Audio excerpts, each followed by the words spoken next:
Pregnancy conceive करने से पहले हमें कुछ चीज़ों का ख्याल रखना है। सब लोग मुझे प्रेशर कर रहे हैं, नहीं मेरी जॉब बहुत इंपॉर्टेंट है लेकिन फिर भी मुझे बच्चा करना है क्योंकि मेरी सास मुझे बोल रही है। हेडेक क्यों होता है कि मेरा बैक एक क्यों होता है, तो प्रेगनेंसी में फिर बहुत मुश्किल हो जाता है कि इसका ट्रीटमेंट क्या करें। प्रेगनेंसी में सेक्सुअली एक्टिव हो सकते हैं या नहीं।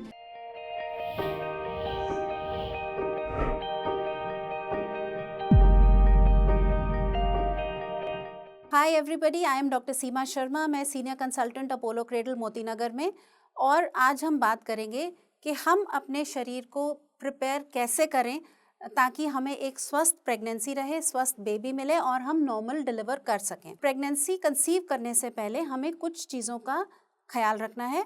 प्रेगनेंसी की किसी भी चीज़ की तैयारी के लिए हमें एक मेंटल तैयारी चाहिए, हमें एक फाइनेंशियल तैयारी चाहिए और हमें एक फिजिकल तैयारी चाहिए। अब मेंटल तैयारी तो आप खुद से करेंगे क्योंकि आपको खुद पता होना चाहिए कि आप मेंटली कब तैयार हैं। नॉट कि भाई सब लोग मुझे प्रेशर कर रहे हैं, नहीं मेरी जॉब बहुत इंपॉर्टेंट है लेकिन फिर भी मुझे बच्चा करना है क्योंकि मेरी सास मुझे बोल रही है, मेरे husband. So you have to decide as a couple कि आपको अपनी प्रेगनेंसी कब प्लान करनी है, क्योंकि बहुत सारे लोगों में इतना गिल्ट होता है कि मैं ये नहीं कर पा रही हूँ, ये नहीं कर पा रही हूँ। आई डोंट, फॉर एग्जाम्पल, नई शादी है और हस्बैंड चाहता है कि अभी सेक्स करें और वाइफ कहती है नहीं बच्चा कर लें। तो as a couple you need to have a cohesiveness, एक दोनों के ख्याल, दोनों को एक कॉमन पॉइंट पे आना है बिफोर यू प्लान प्रेगनेंसी कि हम कब करें। लेकिन तब भी 80% जनता जो है अनप्लान्ड प्रेगनेंसी में जाती है।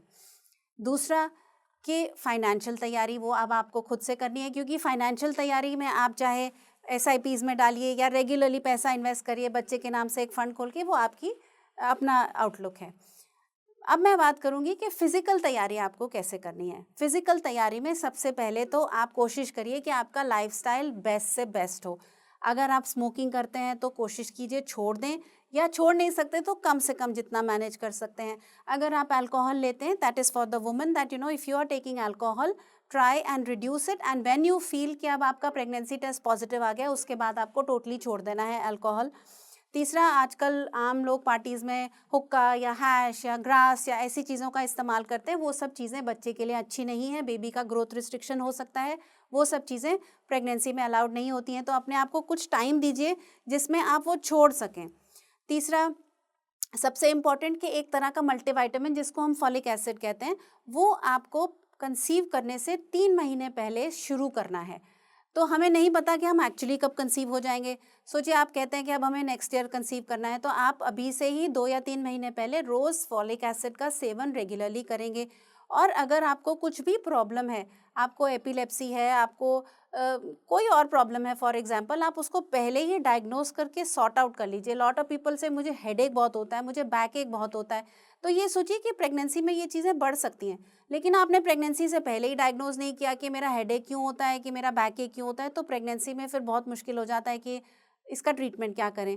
तो जो भी आपके मेडिकल इश्यूज़ हैं वो आप प्रेगनेंसी होने से पहले सॉर्ट आउट कर लीजिए, क्योंकि इससे हमें डायग्नोसिस में मदद मिलती है, प्रेगनेंसी में दवाइयाँ क्या देनी है उसके लिए मदद मिलती है, और तीसरा ये डिसीजन भी करने में मदद मिलती है कि हम आपको नॉर्मल के लिए अलाउ करें या नहीं करें। और अगेन अपने गायनोकोलॉजिस्ट के साथ सब कुछ शेयर कीजिए, क्योंकि बहुत सारे लोग होते हैं अपने पुरानी प्रेगनेंसी के डिटेल्स नहीं बताते हैं गायनोकोलॉजिस्ट को।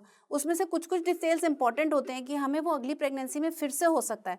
सो वेरी इंपॉर्टेंट कि आपको अब नॉर्मल डिलीवरी हुई, आपको स्टिचेस बहुत ज़्यादा आए या आपके स्टिचेस टूट गए, या आपको यूरिनरी होल्ड करने में डिफ़िकल्टी हुई, तो ये सारी चीज़ें आपके गायनोकोलॉजिस्ट को पता होनी चाहिए। नहीं तो ये नेक्स्ट प्रेगनेंसी के बाद और ज़्यादा एग्जैजरेट हो जाएंगी और आपकी मेडिकल प्रॉब्लम्स और वर्स हो जाएंगी। Lot of people ask me कि हम प्रेगनेंसी में सेक्सुअली एक्टिव हो सकते हैं या नहीं, और अगर हो सकते हैं तो हमें किन प्रिकॉशंस का इस्तेमाल करना है। तो देखिए, बाय एंड लार्ज अगर आप एक नॉर्मल हेल्दी पर्सन हैं और आपको कोई प्रॉब्लम नहीं है, आपको पहले ट्राइमेस्टर में ब्लीडिंग नहीं हुई, आपकी प्लेसेंटा लो लाइंग नहीं है, मैं एवरेज बात कर रही हूँ कि अगर आपको कोई भी मेडिकल इशू नहीं है, आपके लिए सेक्स सेफ है।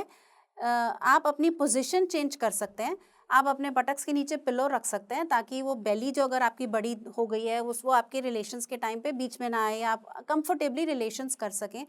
लेकिन एक बात का मैं ज़रूर एम्फेसाइज करना चाह रही हूँ कि रिलेशंस के टाइम कॉन्डम का इस्तेमाल ज़रूर करना है। अब लोग पूछते हैं कॉन्डम क्यों, क्योंकि अब प्रेगनेंसी तो हो गई, लेकिन प्रेगनेंसी हो गई, लेकिन जो आदमी के जो वीर्य होता है, उसका जो स्पर्म होता है, उसका जो सीमन होता है, उसके अंदर कुछ कुछ इन्फेक्शंस हो सकती हैं, कुछ कुछ प्रोस्टाग्लैंडिन्स हो सकते हैं, जिसकी वजह से कभी कभी प्रीटर्म लेबर पेन्स हो सकती हैं।